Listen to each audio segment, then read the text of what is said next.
বছর শেষের বড়দিন উৎসবের জমজমাট নিউ টাউন ইকো পার্ক। শহর ও শহরতলির পাশাপাশি জেলার বিভিন্ন প্রান্ত থেকে ইতিমধ্যেই অগণিত মানুষ এসে পৌঁছেছে। শিশু ও খুদেরাও বড়দিনে উৎসবে মেতে উঠেছে। বেলা বাড়ার সঙ্গে পালা দিয়ে বাড়ছে মানুষের ভিড়।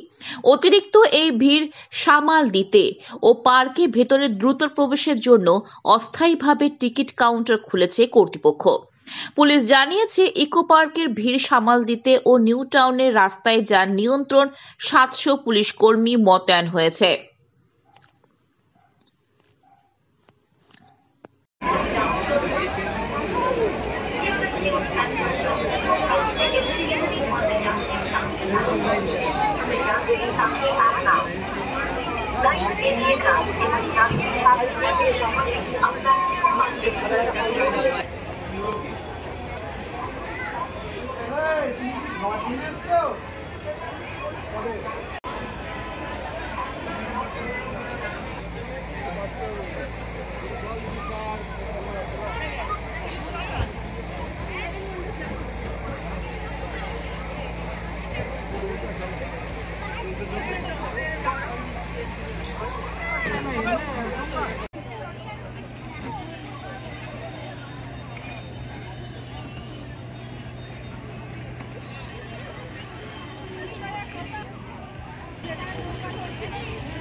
উঠি